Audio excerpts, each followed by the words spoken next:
This is the Big O Show. This is the Big O Show.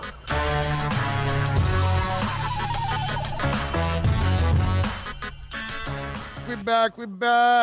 We're going to talk a little Dolphins with Josh Tolentino, who covers the Miami Dolphins for The Athletic.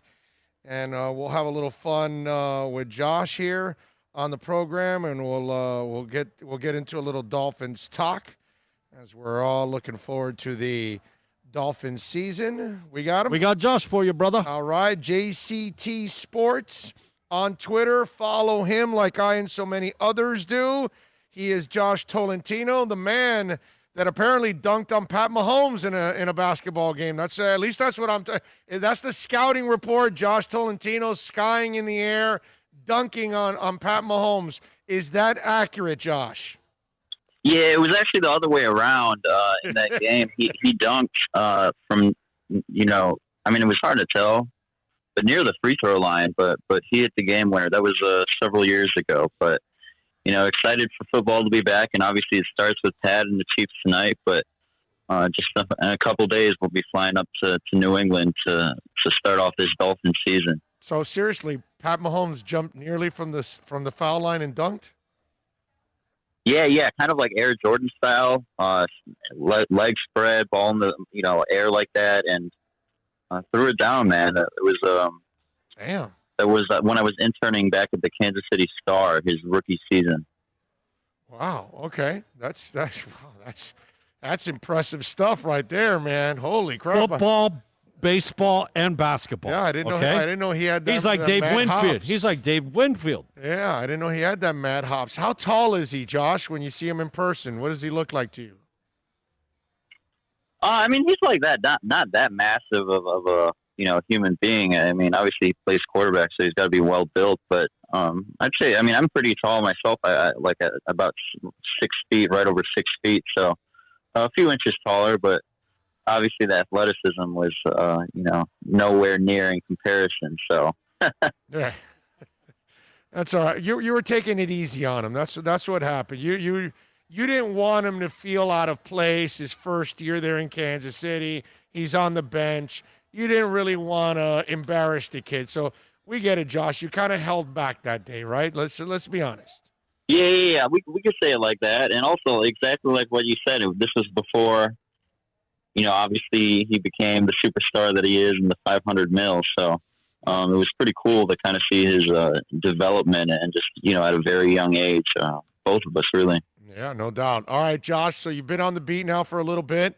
What are your impressions so far of what you're seeing this year? Because we're kind of excited down here. For me, Josh, personally, dude, I've been wanting this team to have an organizational enema for like 15 years. I've been saying it. And Chris Greer finally did it last year where he just got rid of everything and reloaded that team. And then I think they had a pretty good draft and offseason. So you tell me in year 2 of this rebuild, what are you seeing from them that you like? Yeah. Oh, and it wasn't just the draft. I mean, you look at the draft, and I think it all starts with Tua. Obviously, they hope to develop him into the future face of the franchise there at 5th overall. And he's in a great situation to hear learning under Fitz, a willing veteran and teacher, and anyone that deals with Fitz, no matter where the stint has been, here, Buffalo, wherever. It seems like they have good things to say. Scouts, players, coaches, that Fitz is a great guy. And he really kind of has that aura about him. So I think they're in a great situation to have Tua, be in the looming shadows of, right under him and just continue to learn and develop. And also stay healthy. He had that hip injury last November that ended his season at Alabama. But beyond that, I mean, they stacked the offensive line in the draft, 3 rookie offensive linemen. 2 of them will be starting Sunday at New England. We'll see how they adjust to the pressure of the NFL. But so far, they've done pretty well in camp. But outside of the draft, that we're just talking about the draft here, they spent nearly $200 million in free agency. So anytime you do that, and I know everyone was paying attention to Jalen Ramsey yesterday, and he became the highest paid NFL cornerback. Yeah. But before yesterday, believe it or not, the Dolphins actually had the highest paid cornerback in Byron Jones. They signed him this offseason. But it wasn't just him. There are guys like Kyle Van Noy and Landon Roberts, ex-Patriots, and obviously everyone knows about the running game last year with Fitz leading the team. So they signed a couple of veterans and Matt Breida and Jordan Howard. So just a lot of additions all over the place and really spending the most money in free agency. That's going to make you a better team. No doubt. Are you at all one of those guys that are concerned about Tua on the injured list? Because I kind of talked about it and said I'm not surprised. The kids, had surgery in late November. I can't expect him really to be 100% in early September and ready to take hits. I wouldn't be surprised if he's a little sore after practice, if they're taking things slowly with him. And I saw where the coach really didn't want to commit to anything about, oh, he's ready to go or he's not. He didn't want to be put in any kind of corner with any of the questions that you guys asked this morning. So do you have any concerns right now about Tua? Yeah, no, not really. I think the big sign here that we saw is that last Friday when the team decided to part ways with Josh Rosen, that kind of signed off on everything with Tua. He even leading up to the draft, before the Dolphins selected him, those top 5, 6, 7 teams that were possibly interested in drafting Tua, they all were kind of concerned about that hip and how he was going to respond and if he'd ever be back to full health again. Even Brian Flores said that was a pretty serious injury. So I think the biggest question heading into camp is how mobile is he going to be? Is he going to be restricted any way in any type of movements, left to right, that dropping out of the pocket, being able to roll out? And so far he's been able to do really all of that. So I think when they parted ways with Josh Rosen, that was kind of the final check mark to say, hey, Tua is going to be the backup. And that, when you're the backup, that means, especially in, this season with COVID and everything, that if the number one goes down, that Tua, they're confident rolling Tua out there. So not a total surprise to see him on the injury list. It was a pretty serious injury and they want to take it slow with him. But I think the bigger takeaway is that they're ready to roll with him as the number 2.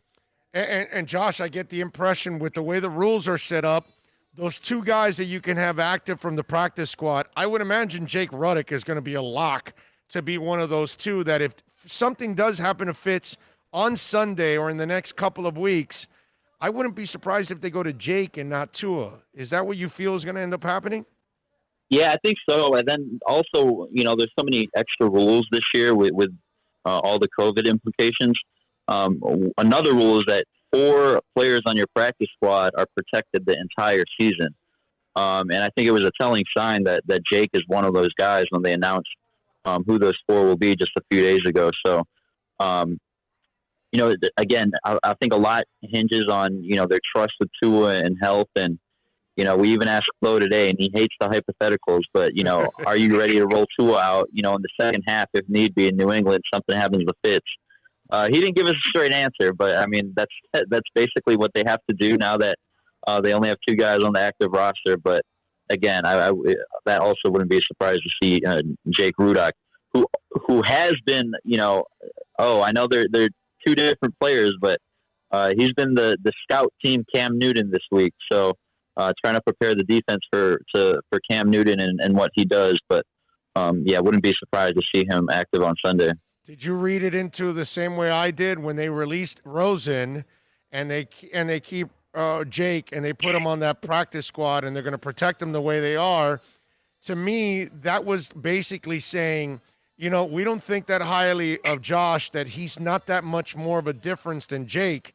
So why are we going to waste our time with the salary or putting him on a practice squad that somebody could snatch him or whatever when there's not much of a difference between the 2 in the salary, and we can hide Jake during the practice squad all year and he'll be fine with that, whereas Josh may not be fine with that. So to me, it was almost like, a backhanded slap in a way that they didn't really, when it's all said and done, I don't think these guys really ended up liking, especially Flores, didn't really like Josh Rosen that much. I don't think he was that impressed with him. Yeah, when you think about kind of the the final moments before the decision for them to release him or part ways with him, cut him and cleared waivers, and obviously he's in Tampa Bay now. I think it benefits both parties. I think way back when, just a few months ago, at the draft in April, when the team selects Tua at number 5, what do you think's going on in Josh Rosen's head? He doesn't have a future here. It's pretty simple as that. And you know what? He still thinks, into his credit, because he was a successful college quarterback. It has not been, shining rainbows here in the NFL with his time in Arizona and then Miami. But he thinks he's still capable of being a starting quarterback. And you know what? I've talked to some scouts across the league, and some of them are still intrigued by Josh Rosen. I know he's got about a year and a half tape now between his time in Arizona and then last year with Miami. But they still think there are some positives in his game. And I think he's in a great situation right now that he's not in a quarterback battle right now in Tampa.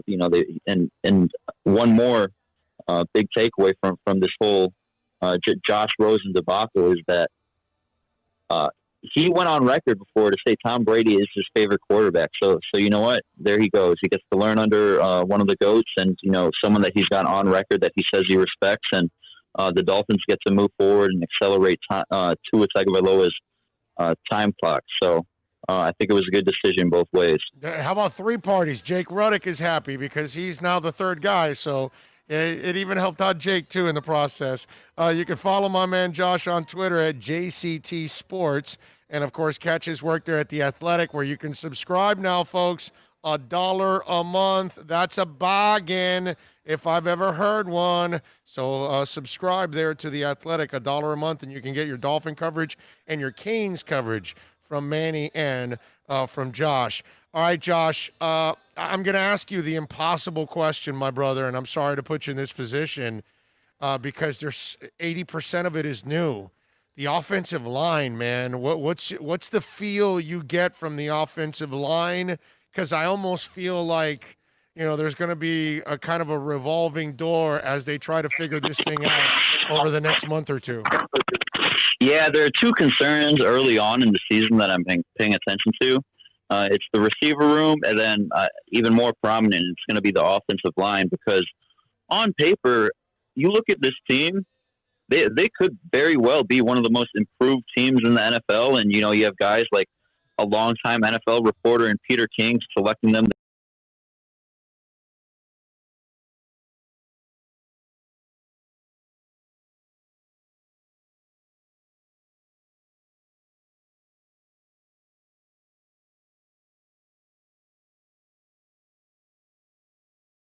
led them with only, just above 200 rushing yards.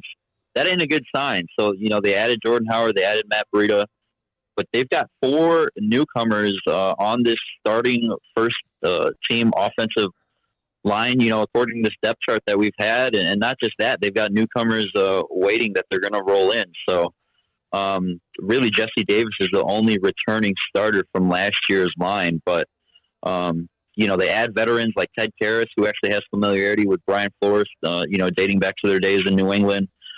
Eric Flowers is a proven veteran coming over from Washington. And then you've got the 2 rookies, Solomon Kindley, 4th-round pick from Georgia. He's actually been one of the brightest rookies in camp. And then Austin Jackson and Robert Hunt, the other 2 rookies. So it's like undoubtedly, there are going to be communication and chemistry issues early on. They haven't played a game.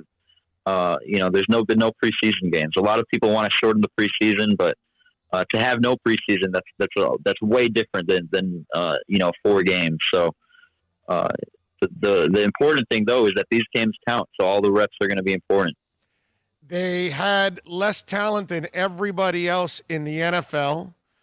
They ended up defeating the last game of the season, the greatest quarterback of all time, along with one of the greatest coaches of all time, in a game they desperately needed in order to get a bye week. The Patriots have lost a ton in free agency and also to COVID-19 that a couple of guys chose not to play this season. And I'm sure if Brady was still there, all those guys that chose to opt out would probably be there right now. So to me, there's been a lot of turnover, my man. I don't believe in the Cam thing. I don't think he's an accurate quarterback, and they've got a lot of short receivers, and they don't get a lot of separation. To me, I don't think this thing is going to work out like people think. The Dolphins, I could argue, are much better than they were last year after the trip through free agency. The draft, we all know they're young, so okay, but even with free agency, it'll make you a better team than you were last year. What do you give them as a chance on Sunday? Because I give them a good chance to be very competitive and maybe even win that game. Yeah, I think I saw the last line on the game. I think it was 6.5 in favor of New England. I think that's a pretty big line. I think that the Dolphins are going to keep it a close game. I'm not entirely convinced that they can, pull off an easy win going up to New England. I mean, that's the fans make it a hard place to play in, and obviously there are going to be no fans. But historically, New England is very good playing at home. So, and I know that all that changes with Tom Brady out and Cam Newton in, but you know what? Cam is still a very talented quarterback, and if the defensive line and these edge guys, Kyle Van Noy, he's used to these surroundings and all of these players, obviously being from New England, and so is a Landon Roberts. But they've got Cam Newton there, and he changes the whole dynamic in terms of his ability to keep plays alive with his feet. So I think it's going to be a close game. I'm not going to go on record and say the Dolphins are going to pull this one out, but they are capable. There are just so many question marks with there being no preseason games and no live tackling. A lot of the tackling is expected to be sloppy early on, and but I do think it'll be a very close 3, 4, 5 point game. I'm with you, man. I think it's going to be a close game, and I would not be surprised if the Dolphins end up winning this one, man. I kind of like them in this one. Josh, I appreciate you taking some time, my man. What are you working on in The Athletic to get Dolphin fans ready for Sunday? Yeah, of course, brother. We got a Kyle Van Noy and a Landon Roberts piece, and you know what? Actually, a lot of the attention's on Mr. Tua Tagovailoa, number 1, but the incumbent veteran starter, the week 1 starter, Ryan Fitzpatrick, guess where he went to school? Harvard, which is right down the street. So got something brewing on that. But beyond that, man, it's week 1 is here. I mean, the first game's tonight, and that means Sunday is just a couple days away. So I actually got to finish laundry and pack my bags. Got to get kind of back in that groove schedule again. But really excited that everything's back, and looking forward to some Dolphins football on Sunday. Damn right, I'm looking forward to it also, my brother. I appreciate you taking some time. I know Dolphin fans do too. Josh, welcome aboard, my man. Look forward to having you on many more times throughout the season. Appreciate the insight, man. Enjoy the game on Sunday. Hey, let's book it, every week. You got it, baby. You be good. Thank All right, you, Josh. take care, man. All right, there you go. Tolentino, baby. He's in. I like it. Dolphins every week. Yeah. Dolphins every day on this show. Even in the off season. It doesn't matter. Even when we're not on the air, it's Yes, Dolphins. It's always Dolphins, bro. Are you kidding me? We're going to die Dolphins. It's the only way to go.